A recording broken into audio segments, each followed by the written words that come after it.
तमाम वाद विवाद के बीच आम आदमी पार्टी की सीनियर नेत्री आतिशी ने सोमवार को दिल्ली के मुख्यमंत्री का कार्यभार संभाल लिया, लेकिन अपने एक फैसले के लिए विपक्षी खेमे के निशाने पर आ गईं। आतिशी ने सीएम का कार्यभार संभाला तो अपने बगल में अपने पूर्ववर्ती सीएम और आम आदमी पार्टी के नेशनल कन्वीनर अरविंद केजरीवाल के लिए कुर्सी खाली छोड़ दी। जिसके बाद आतिशी ने क्या कहा, पहले वो सुन लीजिए।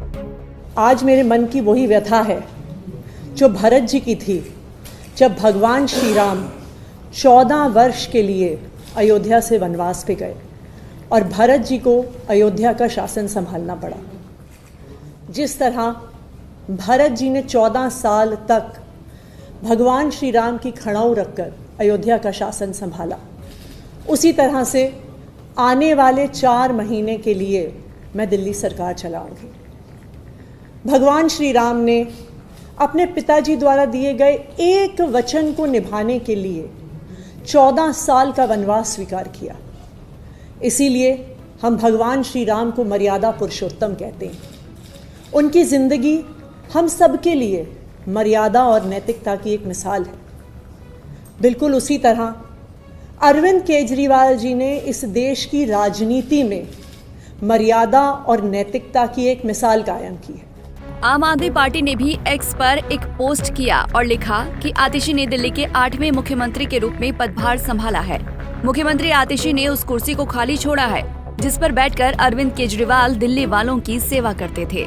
आगे इसी पोस्ट में हामी भरते हुए आम आदमी पार्टी ने कहा कि आतिशी ने फैसला किया है कि ये कुर्सी खाली रहेगी और जैसे भरत जी ने भगवान श्री राम के वनवास जाने पर उनके खड़ाऊ रखकर शासन चलाया था, वैसे ही आतिशी अरविंद केजरीवाल के फिर से मुख्यमंत्री बनने तक दिल्ली वालों की सेवा करेंगी।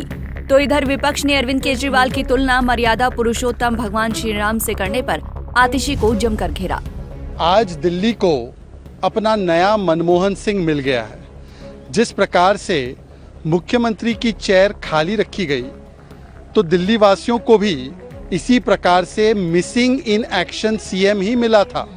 पहले जेल वाला सीएम मिला, फिर बेल पे आया हुआ सीएम मिला जिसके पास कोई अधिकार या पावर बची नहीं थी, सुप्रीम कोर्ट ने कंडीशन ऐसी लगाई थी, और आज प्रॉक्सी सीएम मिला है अर्थात मनमोहन सिंह मिला है।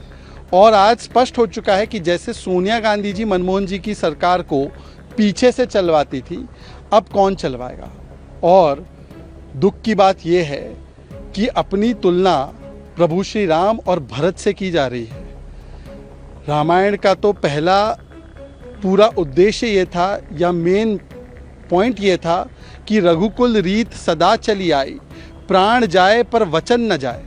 और जिन लोगों ने अपने बच्चों के सिर पे खाई हुई सौगंध तोड़ी हो, उनके बारे में क्या कहा जाए। उनकी तुलना प्रभु श्री राम से होगी। उन्हें अरविंद जी में भगवान श्री राम का दर्शन हुआ है। तो हमारे शास्त्रों में लिखा है, तुलसीदास जी ने भी लिखा है, जाकी रही भावना जैसी प्रभु मूरत देखी तिन तैसी। सिया राम मैं सब जग जानी करऊं प्रणाम जोर जुग पानी। अब अगर आतिशी जी को अरविंद जी में राम का दर्शन हो रहा है तो ये तो सनातन की शक्ति है। ये तो सनातन का, मुझे लग रहा है राम राज्य वापस आ रहा है। और इसका श्रेय मैं नरेंद्र मोदी जी को देना चाहूंगा।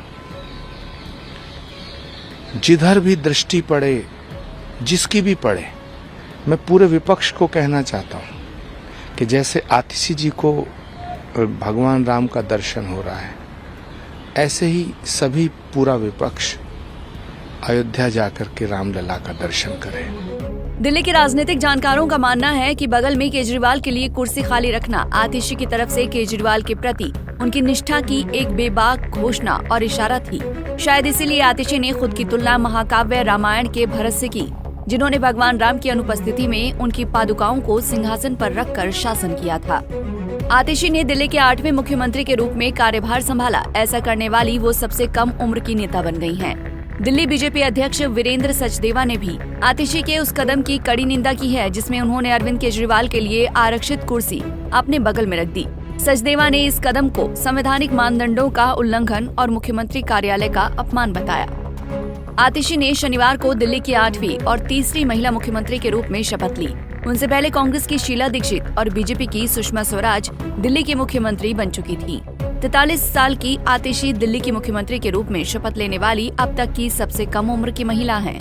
आतिशी वर्तमान में पश्चिम बंगाल की ममता बनर्जी के साथ देश की दूसरी महिला मुख्यमंत्री भी हैं। उनकी सरकार का कार्यकाल संक्षिप्त होगा क्योंकि दिल्ली विधानसभा चुनाव फरवरी 2025 में होने हैं। आतिशी के साथ 5 कैबिनेट मंत्रियों ने भी शपथ ली। इनमें से 4 पिछली सरकार के हैं और एक नया चेहरा है। दिल्ली के तथाकथित शराब नीति केस में सुप्रीम कोर्ट की तरफ से अंतरिम जमानत दिए जाने के बाद अरविंद केजरीवाल द्वारा इस्तीफा दिए जाने के बाद अगले मुख्यमंत्री के रूप में आतिशी का नाम प्रस्तावित किया गया था। केजरीवाल सरकार में आतिशी ने शिक्षा, राजस्व, वित्त, बिजली और पीडब्ल्यूडी सहित 13 विभागों को अपने पास बरकरार रखा है। Bureau report, Punjab Kesari TV. हमसे जुड़े रहने के लिए हमारे YouTube चैनल को सब्सक्राइब करें और नई वीडियो की नोटिफिकेशन के लिए बेल आइकॉन को दबाएं।